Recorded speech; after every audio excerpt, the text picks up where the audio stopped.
So my name's Angus Clark.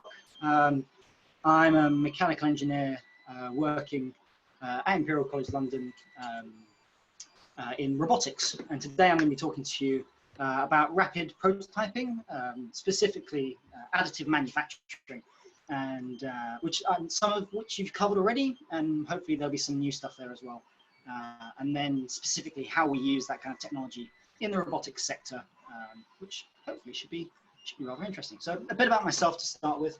I did an integrated master's in mechanical engineering, specializing in mechatronics down at the University of Southampton, which I completed 3 years ago now. And since then, I've been working towards my PhD in robotic manipulation. So that's kind of grippers and robot arms, which I'm approaching the end of now. If you want to read more about kind of the work I do and any of the research that I mentioned in this presentation, I'll be sending out the presentation afterwards, so you can kind of nick all of the links inside of it then.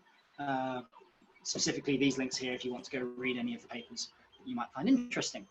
So the research areas I work in is kind of a variety of robotic devices.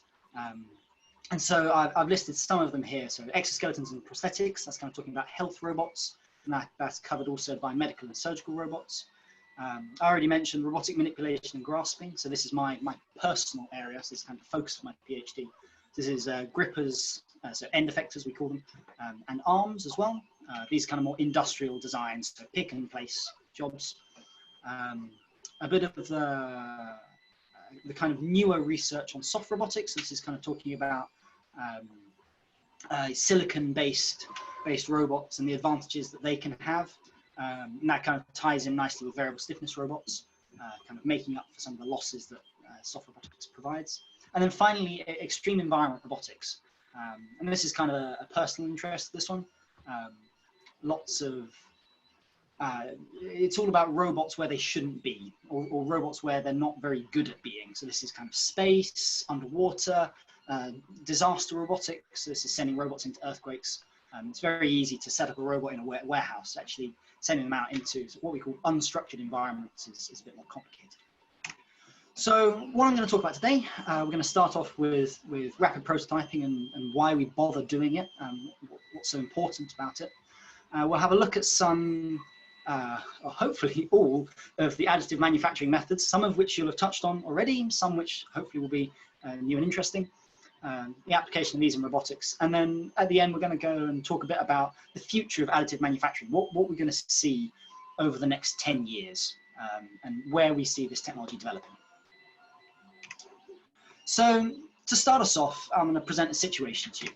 You're a designer working on a project and you're trying to solve a problem. This could be anything from solving a problem such as with COVID-19 at the moment, there's a lack of face masks. So there's your problem, you're trying to solve it. It could be something simpler like when you're designing a product, if you're designing a toy for a kid, how can you make sure that they're interested about it, or even things like packaging and design like that. So you most likely start this problem by coming up with lots of ideas, ideating, and making a whole list of them. And after a while, you'll typically hone in on one of these solutions, one which you think, yes, this is the solution and this is the one I want to go ahead with. So you put some effort into building it and it's wrong. And this is a really key problem, because when you put a lot of effort into a bad idea, specifically in a job, you're wasting not just time, but also energy. And it can be a big waste of money as well. It's therefore critical to reveal bad ideas as early as possible. So from that big list of ideas that you've come up with, managing to cross off those and go, yeah, these are the ones that aren't going to work, and this is why. And so the question here then becomes, well, how do you determine what's a good and what's a bad idea? And so this is where we introduce rapid prototyping. So rapid prototyping is the idea of quickly creating a future state or a representative future state of a product. And this allows us to then verify it. So if you're designing a toy, you can come up with a rough idea or a rough prototype of the toy, and you can then test that toy and go, okay, cool, it works, it doesn't work, this is what needs changing. And it's built up of 3 stages, the whole rapid prototyping. And it's a circle where you start with the prototype, you then evaluate it and you review it, and then you refine and iterate. And so this is kind of going around in this circle until you come up with the correct solution. And this is when you can then exit the rapid prototyping and move on to manufacturing and final design. Now, rapid prototyping is more a concept, and there's lots of different ways of doing it, depending on the stage of the design process you're at. So if you're at the ideating stage, typically the way you do rapid prototyping is by sketching. That's the way you get around it. You do lots and lots of sketching of different ideas, and you go, okay, cool, this one I can see works and this one doesn't. But that's a very, very basic and very preliminary way of doing it. If you're a digital designer, you will do rapid prototyping via what we call digital prototyping, which is where you generate app snapshots. So this is what you'll do on Photoshop or Publisher or Designer, any of the Adobe suite, and you can kind of come up with mock-ups for your app. There's no programming involved, there's no actual functionality behind it, but it gives you that idea on going, okay, cool, I can see how it would work and what works and what doesn't. But in this presentation, we're going to really be talking about rapid prototyping in the engineering sector. And in the engineering sector, really what we mean by rapid prototyping is additive manufacturing. So this is kind of 3D printing. It's the most common way of quickly assessing your design, specifically when you're building things. It doesn't matter if you're a civil engineer quickly testing a bridge or something like that, and you can see how it works and how it scales, or a mechanical engineer testing a mechanism, seeing if that works together, or something like an architect testing a design that actually, okay, what does it look like? So we touched a bit on why we rapid prototype. Overall, it's to identify bad solutions, but that's not the only reason. Some other advantages of rapid prototyping are that it increases effective communication. This is a really key one, and it's kind of that first bullet point and that last one. Typically, before rapid prototyping, you have the designers start working something, and the engineers build it, and then manufacturing gets around to it, and then it gets sent off to things like marketing and shipping, etc., etc. With rapid prototyping, you can bypass that linear transition of a company, and instead all levels of the company are able to see the product early and communicate based on it. And it's a significantly faster method for getting the ideas of everyone in the company all together at the same time. It's really, really important there. It decreases development time, so it allows you to identify bad ideas earlier, and so because of this, you can work on the correct idea earliest, and therefore your overall development time is reduced. Along with that becomes the reduced costly mistakes. So this can be, in one sense, the reduced cost of development. So people obviously need to be paid. And so if you're reducing the amount of time that they're working on bad ideas, then you're saving money there. But also it can reduce mistakes such as, for example, if you're manufacturing a metal part and you want to, or plastic parts, let's say, and you're doing injection molding, you will need to do some expensive tooling, which can be in the tens of thousands of pounds for a tool. And so if you're then designing a wrong part, that can be very, very expensive. However, that all said, it does not necessarily reduce the overall costs, because you might need to buy expensive printers, might be expensive material, you might need specialists to be brought in there. But overall, typically, you do reduce the cost, mainly in the development time. And the final one here is it extends the product lifetime. The idea behind this is if you design a product and you don't find what's wrong with it, and then you release it, and then 6 months later, someone finds an error in it, you've then reduced the product's lifetime. Whereas if you're able to identify all of the problems earlier on, you can fix more of them, giving the product, therefore, a longer lifetime. So additive manufacturing. So when we're creating an object, there are 5 ways of creating an object. And the first 4 are the standard olden days ways of manufacturing something. So you have castings. This is when you have a mold and you inject a liquid material into it. There's forming. So this is when you already have the material itself. It's not in liquid form. So this is where you might be talking about something like a sheet of plastic, and then you vacuum form it. And then you can form it to its shape. That's how most of the plastic is made. The machining is when you have a block of stock materials. This might be, for example, the aluminium chassis of a MacBook, for example, and you have a solid block of aluminium, and then from this you remove the material to then end up with a product. It's very, very wasteful machining. And then finally is joining. And this is where, for example, welding. So when making ships, this would be an example of how you create a physical object. And then all of these have really key problems. The most complex of these is probably CNC with a mix of injection molding, depending on the style you're using. And even with CNC, you're limited to how complex your design can be. If you have a 4-axis CNC, a 5-axis CNC, etc., and that can really cause issues because you then have to start thinking about your tooling, which then the designers and the manufacturers both have to know what they're doing. In addition to that, the lead times. This is when you've designed your product and you go, cool, I want to get this made. Please make it for me. And that's your lead time. And all of these have very large lead times. You want something made, you send it off, it'll be a week, it'll be 2 weeks before you get it back. And if there's then a mistake, you've then got to repeat that entire process. So it's very, very long. And it can be quite expensive. In the case of injection molding, you've got expensive tooling. And in the case of machining, it's very high waste of material. Now that said, lots of these materials can be recycled. However, there's only so far that can go. So this is where we introduce additive manufacturing. We're not taking parts away, unless you start talking about support material. But the idea is that you can achieve, you can solve lots of these problems with additive manufacturing that other problems can't. And actually, it's been presented before, but as shown here in The Economist, the impact of direct digital manufacturing is far-reaching, and the opportunities and advantages are extensive. And this is why digital manufacturing is heralded as the next industrial revolution. And that's kind of what we're going to talk about today. It's why 3D printing is so important for the future. And so this is quite a useful slide. And this covers all of the different types of additive manufacturing, and they're kind of categorized under the stock material that's being used, so powder, solid, liquid, and gas. So you've covered some of these already, I believe, FDM, SLA, DIP, and probably SLS and maybe SLM. Today we're really going to be talking about these three, mainly because they're the most common forms of additive manufacturing that engineers will use, specifically for rapid prototyping. When you're actually manufacturing parts, that's when the other additive manufacturing methods are introduced. But that said, we're still going to talk about kind of each of them and have a look at how they work, because they're quite interesting. So powder-based additive manufacturing. So you've got selective laser sintering and selective laser melting.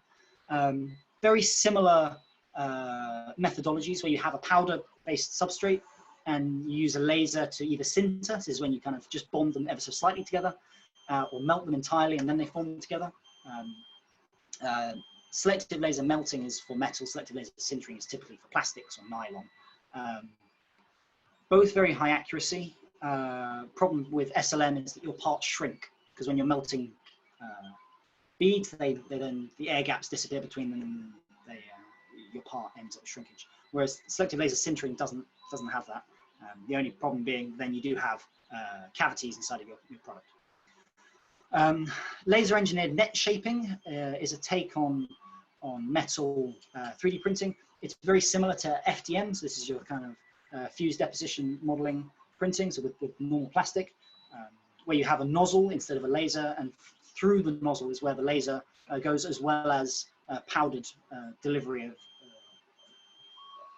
powdered metal. This can be significantly more accurate because of that, and also you end up with much smaller compact, smaller size footprint of your printer. And finally, for the powders, we have electron beam melting. So this is a higher accuracy method of using a laser. The only problem being your entire printer has to be sealed within a vacuum, and so this can be quite expensive to use. For solid-based AM, most of you should be should know about fused deposition modeling. So this is your standard 3D printer. A couple examples behind me here, just running away. You have a filament of plastic, you extrude it through a nozzle, and it then builds up layers of material. Some other solid-based additive manufacturing methods. We have laminated object manufacturing. So this is two rollers, and attached to them you have a spool of material. So this could be sheets of acetate, for example. And then exactly like normal 3D printing, where you have layers, a bit like a topological map, you have each layer cut out in this case, and then all of the layers are then heated together. And this is actually the very similar method to CAMLEM, the last one. CAMLEM is for significantly larger parts. It's actually ceramic printing. This is when you have entire slabs of ceramic material that are then cut out and then welded back together. So it's ways of producing very large products without too much effort. And finally, multi-jet modeling systems. This is when you have basically spray painting. So that's kind of the difference between multi-jet modeling and fused deposition modeling. In fused deposition, you're talking about extruding layer lines. And so your layer line height might be somewhere between 0.1 millimeter and up to 1 millimeter, depending on your nozzle size. With multi-jet modeling systems, because you're spray painting your prototype, your product, the layers can be significantly thinner. And this is ensured by that milling head that goes over each time. So you have significantly higher accuracy. But because of that, you have a significantly longer manufacturing time. So it's kind of a balance between the two. For liquid, you'll know about stereolithography apparatus, the SLA. This is when you have your tub of resin, and then it's cured using a UV light, and slowly the part is pulled out of it. It's very, very good, very, very high accuracy, can be expensive. And then you have direct inkjet printing, so you'll know this as Objet. So this is exactly like your normal 2D printer, in that you have an ink head, which releases the material where it needs to, and then you have, again, a UV light that then cures this layer by layer. A similar form to SLA, except it's higher accuracy. DLP, digital light processing, cuts out the expensive UV light that is used in SLA and DIP. And in this case, it just uses a standard light projector, so it's significantly cheaper. But the cost here is the photopolymer. So this is the material that's actually used for the product, and can be quite expensive in terms of that. But it's another way of performing this. And finally, we have rapid freeze prototyping. This is actually one of my favorites, just because of how interesting it is. And this is exactly like FDM printing, but instead of using melted plastic, you're using water, and the entire printer is encapsulated in a freezer. And so you end up with prints that are made of ice. So this is really useful for companies that are doing ice sculptures, is one example. But the other example actually is for injection molding. So when you're doing injection molding, you typically need to have tooling systems built, and those are really expensive, and then you can use them again and again. But if you only want to do a low number of prototypes, you don't have the funds, therefore, to manufacture the tools needed for injection molding. So this is where tooling is great if you're working at scale. But when you're working with only a few numbers, you can't do it, and so it's a really issue there. So what happens here is you can instead print your mold out of ice, and then you're able to use that as your injection mold. And then the other advantage it has is that you no longer need to think about how to release the part. That's one of the really key things in designing for injection molding, is that you have to think about, okay, the plastic's going in here, and I need to think about where it's going to escape and how I'm going to then remove the part afterwards. With rapid freeze prototyping, you don't have to do that. You just let it melt, and then suddenly afterwards you have your part. It's awesome. It's a really cool way of manufacturing things. And of course, the leftover materials is water that can then be filtered and then reused. And finally, we have gas additive manufacturing. So this is a laser chemical vapor deposition. It's mainly used in obviously chemistry sector. And this is where using a laser, you can coat certain materials and surfaces with a gas. So now that we've touched on the different types of additive manufacturing, if you found any of those interesting, I do recommend go away and have a read about them. Lots of them are really fascinating, and how they're developing. We're now going to move on to robotics itself. So I already mentioned my research areas. At the same time, we're not just going to talk about how it's used. We're also going to look at the advantages that additive manufacturing will provide and does provide over other manufacturing methods for each of the things that I'm going to show you. Now, sadly, I can't show you absolutely everything in one of these research areas. That's just the nature of research. We can only show what's been published. But of the work that's been published, you'll see in each of the researchers, exactly like this one, there's a paper at the side.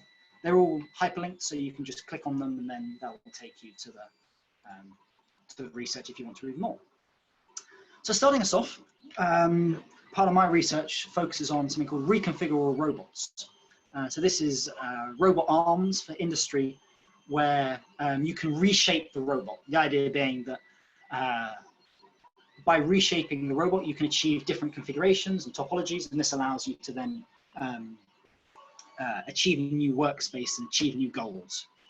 And part of this involves adding a structural support down the center of our robot, which was developed here using a spine. And that's kind of an example segment of the spine itself. And so here, one of the advantages of this was that it was multi-material printing. So we're not just using one material and then another and then putting them together. No, we're actually printing both materials at the same time. And not only that, they're not both rigid materials. One of them's rigid and one of them's flexible. And so this you couldn't do with any other manufacturing method. That's the whole robot there. An example, this has got a few more aspects of it that are 3D printed. And you can kind of see what I mean by reconfigurable robot here, in that you have different configurations that it can be reshaped into. And there's a variety of different parts printed here. So we've got the joints of the robot are complex shapes. So they could be CNC'd, but that would be very, very expensive. So here, instead, we look at having them 3D printed. We've got things like the electronics housing, bottom left. It's a large, not so complex shape. It could possibly be vacuum formed as well, would be another example of doing it. In our case, 3D printing is very easy. And then finally, there's non-porous printing. So I kind of mentioned this already with SLM and SLS, the difference between the two, in that SLM is non-porous, or can be non-porous. In this case, we're actually using DIP, so this is the object printer, direct inkjet printing. And this robot works based on a vacuum. And so you're using pneumatics, and if you're using 3D prints, typically 3D prints, like the ones printed on these guys, they'll have air cavities in them. And so you're limited on the maximum pressures you can and can't achieve. And so in our case here, by printing complex shapes using non-porous printing, we're able to achieve devices that we can actually use. And so here's a little example of this robot, if you want to see kind of what we mean by a reconfigurable robot. And so you have a robot in one type of configuration, and then by deactivating the pressure, you can then reshape your robot and achieve a different configuration. And then the robot can do its task in that configuration.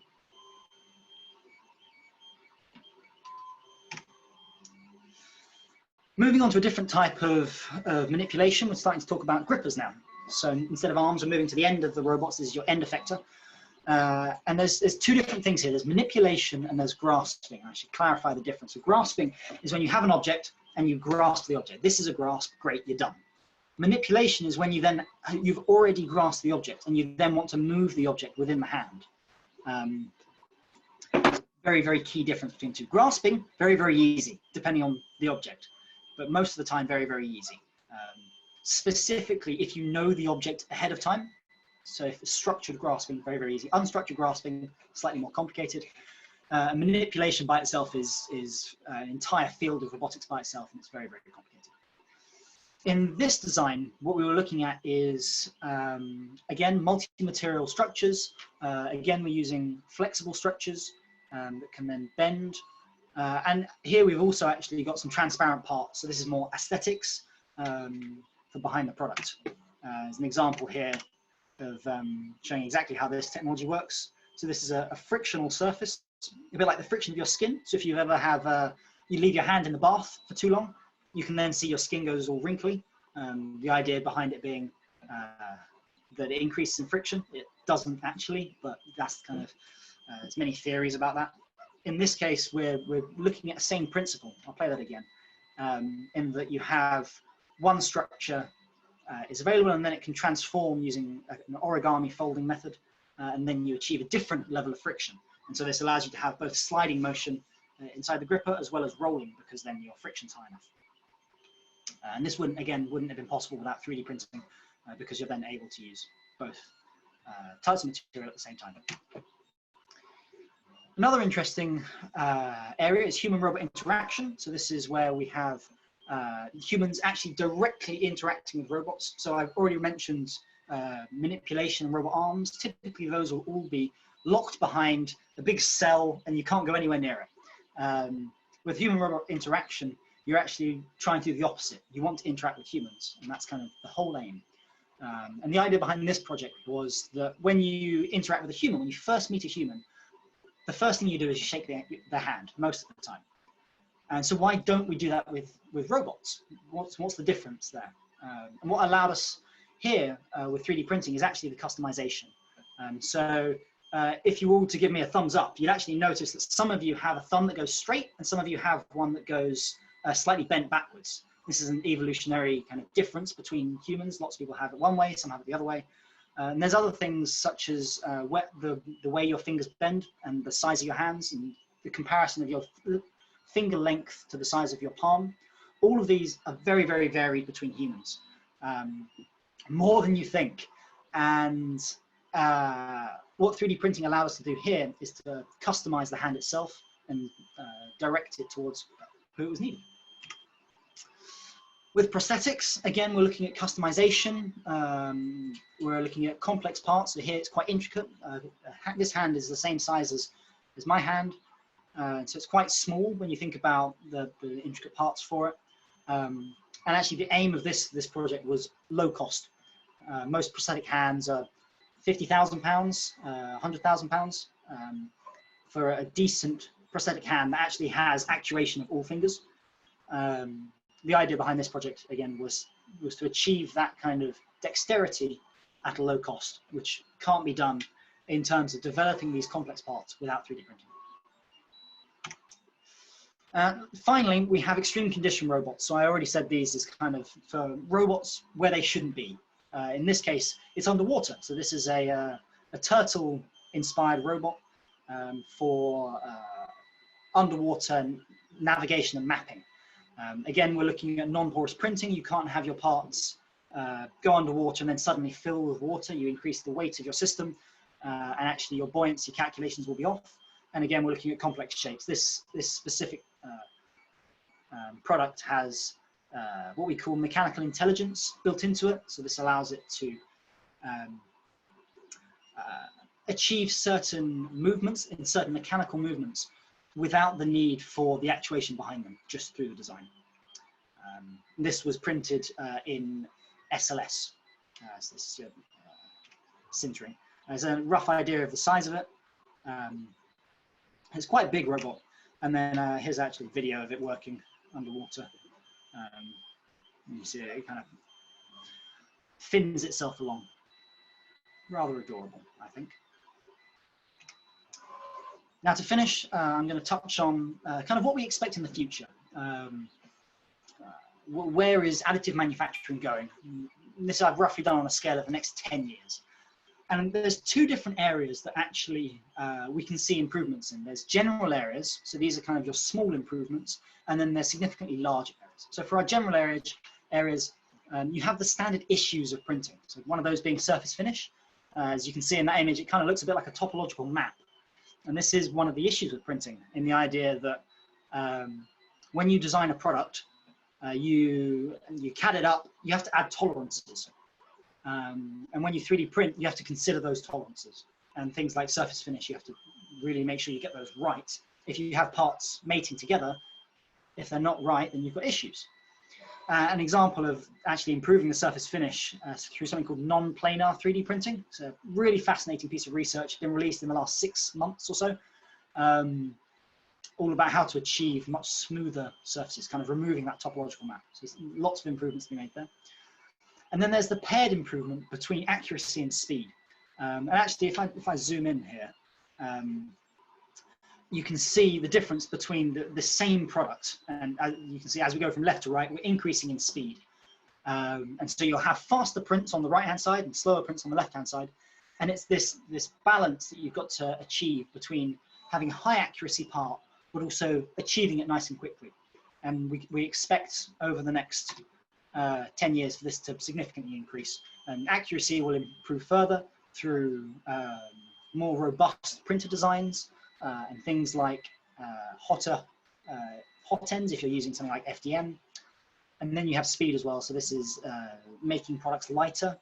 When you have something like this moving, you have the print head and it moves around. The lighter you can make the print head, the fewer vibrations you'll have, and therefore the fewer defects you'll have in your product. Now, for the larger future developments, one of those really key ones is something called decentralized printing.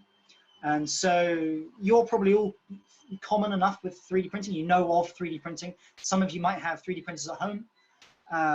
You'll definitely have 3D printers at your institute. But when it comes to everyday homes, they're not as common. And this is actually the same when you look at companies. Most companies won't have a 3D printer, even though they're they are growing, but they're not quite there yet. The idea is that most companies don't think they need one. And there is some understanding behind this. If you think about your 2D printer at home, just the one that prints your family photos, how often do you use it? Once a month, maybe? Maybe more, a couple more times a month. Some of you may use it more, but personally, I don't use mine that much. And when you consider the cost of the 3D printer, is it actually worth it? Or would it be cheaper to go down to the library every now and then and just pay for the item you're printing? Now, it probably would be cheaper, but the difference is the accessibility. And that's the really key thing about printers. It's their whole selling point, is the idea that once you have a printer, you can turn around, press print, and then you have the part a few hours later. You don't need to go out to somewhere else. You don't need to worry about someone else having it. And actually, this is really key considering the situation we're in now with COVID-19. You can't rely on other people.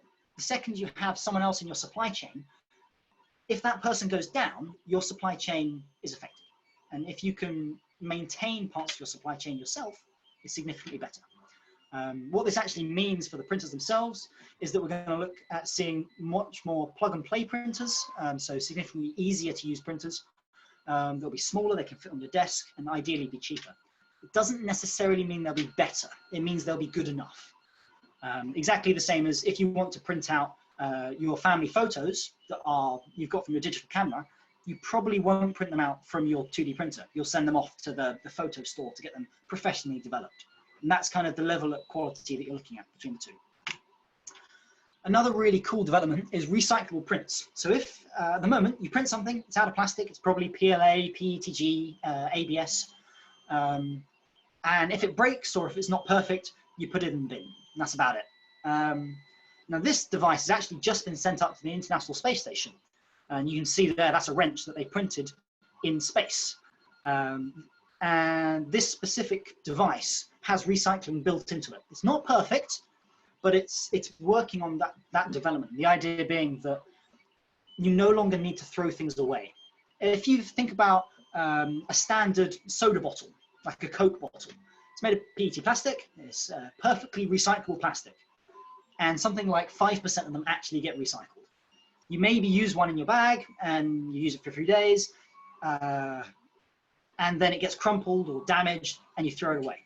The idea with recycling is that it doesn't matter if it's damaged.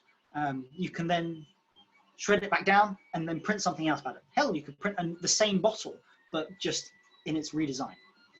And these are definitely in the research stage. There's loads of research about these. It's all fascinating.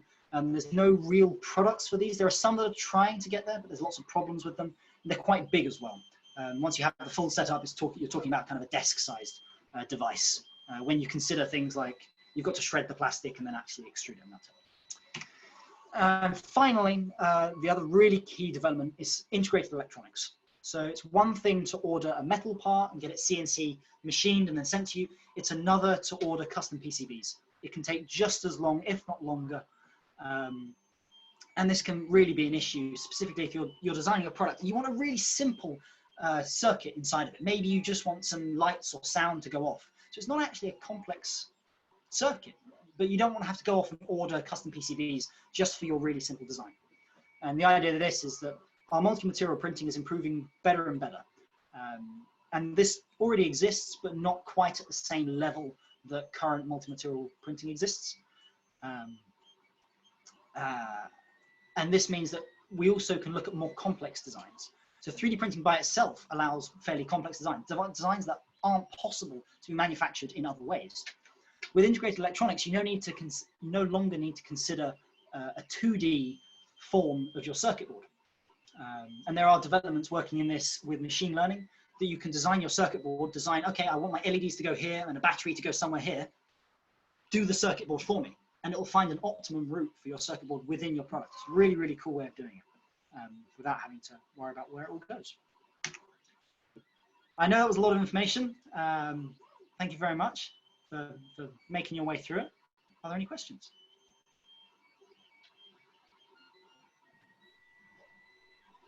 There have to be some questions out there. Yeah, I thought it was really informative. I was wondering more if you could expand on the what was it called? The ice, using the ice to make the Of course I can. product. I guess how would you what is it? How would I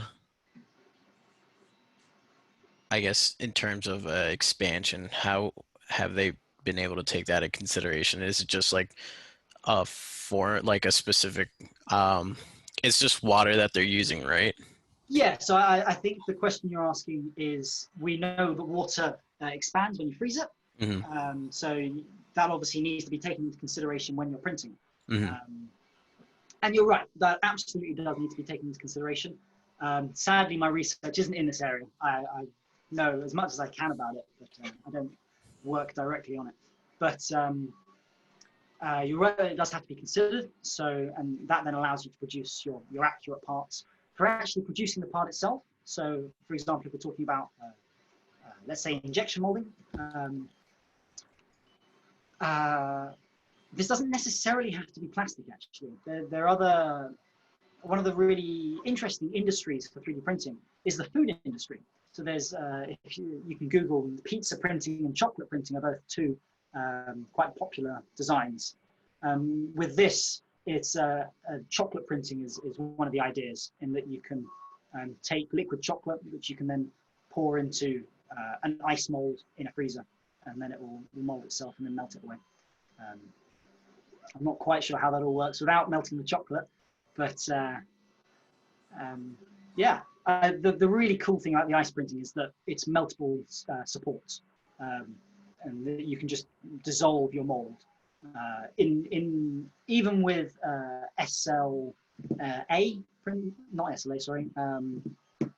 FDM printing, and you could be using PVA, polyvinyl, poly something. I can't remember the name. It's the last word's alcohol in it.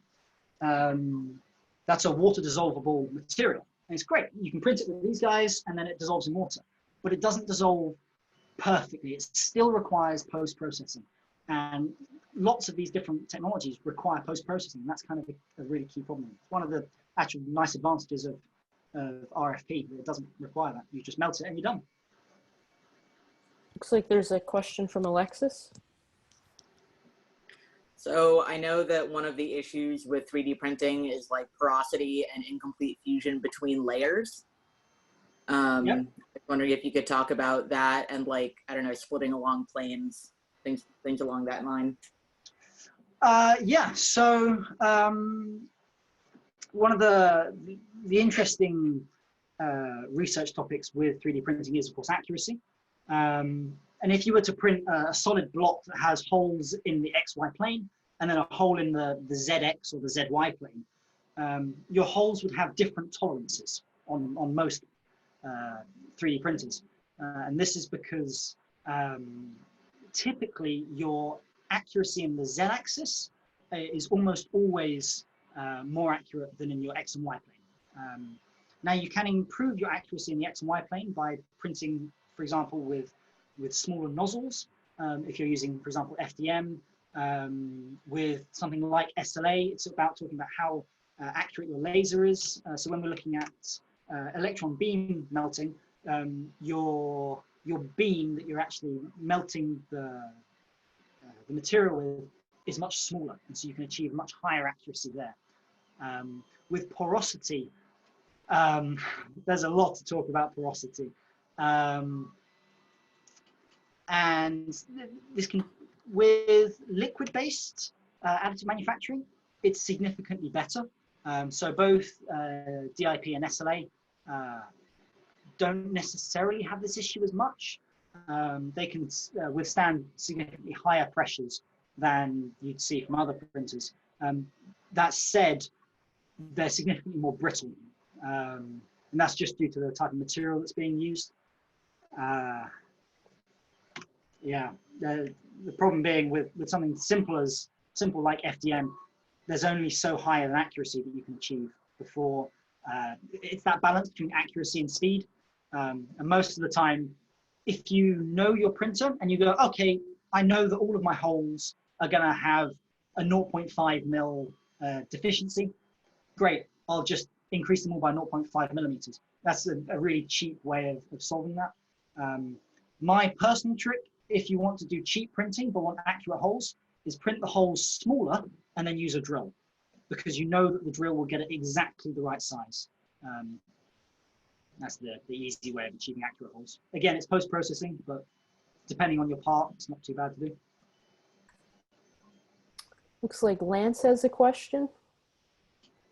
Yeah, so for a different assignment in the class, I had been doing research on recyclable SLA resin, because Okay. I have an SLA printer at home, and I had done research before, and saw that FDM printers, you can generally melt down the plastic, but for resin, I just kind of had to throw out my supports, and because there's no recycling services.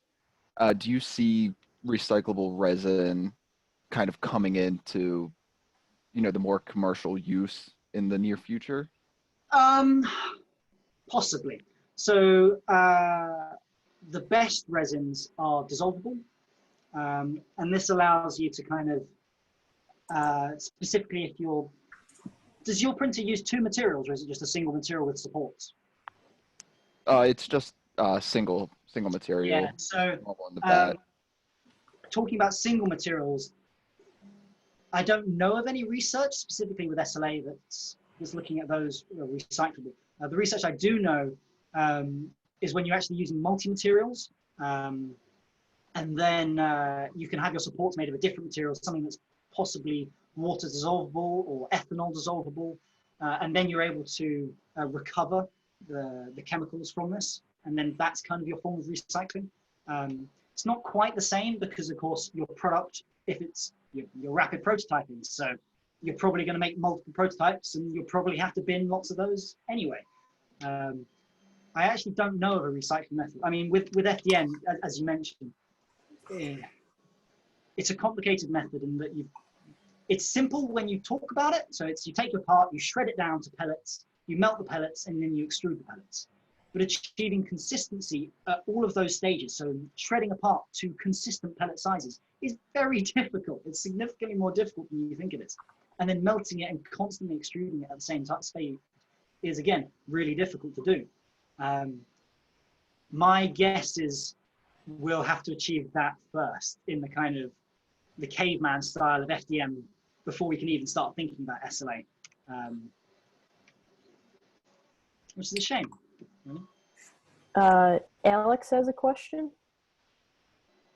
Yeah, it's my understanding with non-planar FDM 3D printing that the main limitation, or one of the main limitations right now, is the angle of the nozzle used for printing.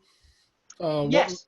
What materials have people been looking into using to kind of increase the angle but still get kind of life expectancy out of the nozzle? So when you say angle, are you talking about something like an overhang of a product? So when you have an edge that you then have to try and print up the edge? Or do you mean a multi-axis printer, which then is able to change the axis of the nozzle? No, I was talking more of it having to go up a steeper incline to oh, I see. to Gotcha. a print, but the angle of the nozzle is not going to allow for that. So what materials have people been looking into using to create nozzles with a steeper angle of attack, I guess you could say? Gotcha. So this is when you're looking at prints that aren't necessarily layer by layer. So you might have parts of the print already printed, and then you want to go into a dip. So this is with the non-planar printing. This is with we get this one here up at the top. That's you're correct. That's definitely limited based on your nozzle design. And there's actually quite a lot of research going in nozzles themselves, specifically with materials. So certain materials like carbon fiber, so printing carbon fiber, and wood-based PLAs, they're materials that contain particulates. It's a bit like sandpaper. It ends up erasing the nozzle and completely destroying it. And so for alternative materials, typically they're made of brass. We're now looking at them being made of steel. In fact, there's one nozzle that's made of a ruby, which is quite cool. So it's a brass nozzle with a ruby tip. But they're significantly more expensive. A brass nozzle is, I don't know, £5–10 pounds. A steel nozzle is £30, and then a ruby tip is £100, I think. So you can kind of see the increase in cost. The problem you've got with nozzles is if you increase the angle of attack, so you'd then be able to achieve deeper prints, basically, or deeper valleys that you can then print into. You have to be able to maintain a consistent heat across your part. And when we're talking about hot end, I don't actually have a photo here, but I can kind of, on printers, you have your hot end, which is the part that melts the plastic, more like this. And the plastic goes through the hot end and then gets out the nozzle. The hot end at the bottom has to be very, very hot, obviously, because that's the part that's melting the plastic. But you have to transition from melted plastic here to solid plastic here. And that's actually quite difficult to do. What you'll end up with is a gradient of heat across it. And this is actually why you'll see on most nozzles, 3D printers, you'll see the fan going across the printer, across the heat sink for the printer. And this is to try and make sure that gradient is as shallow as possible, or short as possible, I should say, so that only the hot end is being heated. My guess is if you start increasing the length of the hot end, you'll start having increased costs because they'll be harder to manufacture. If you're looking at having a longer nozzle, but the same hole size, then you must end up with thinner walls. So your complexity is going to be an additional cost there. But you've also got to consider the heat generation. I guess as well, if you've got a taller nozzle, you'd then start restricting your z-axis, and you'd have to have a taller printer to achieve the same amount of printing. But it's a great question. It's really interesting. So we've got time for one more question. I think Chris had his hand raised. Yeah, I had just a more kind of, I guess, personal question for you in regards to what really got you into robotics, and more specifically the sector of gripping and manipulation, because that's kind of more niche. So I was just curious. That's a great question. Great question. Where to start? During my second year at university, I did a project regarding a 3D printer. In fact, it was building a 3D printer, and 3D printers are actually just robots. It's specifically a Delta style of printer is a type of Delta robot, and I absolutely loved it. I'm a really big fan of mechanical design and kind of intricate mechanisms.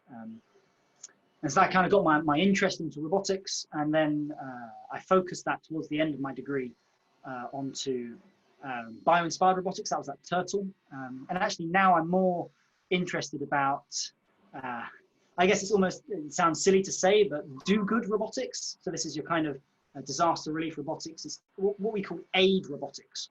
This could be prosthetics, exoskeletons. Actually, it's the prosthetics that took me towards grasping and manipulation in that sense. And actually, the funny thing being, the developments that you make in grasping and manipulation, they're not split. They don't have to be industry or consumer. The developments that you make will actually apply to both. And so it's kind of interesting. But it's a good question. I'm a big fan of robots in general. I kind of have been since I was quite young. Yeah. Yeah, great stuff. Yeah, this has been fantastic. I really enjoyed it, and it's always great to see what you're working on. I owe you some chocolate once we're out of lockdown. And I'll send the presentation to the students, and if there are any questions, I can. Yeah, just forward them over. Happy to. Yeah, this is great. Thank you so much. What were you printing, by the way?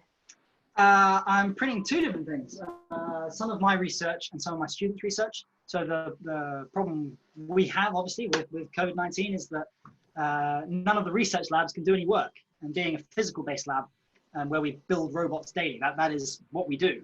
That becomes quite difficult in not being able to access a lab. I was fortunate enough to go and collect some of our 3D printers and some of our research. And 3D printer, there's a laser cutter under there as well. And so we can kind of keep building our robots. So I'm the kind of virtual lab for research. Well, awesome. Thank you so much. I really appreciate it. And I don't know if you can hear us clapping. That's what's happening. All right. Thank you very much. Lovely to see all of you.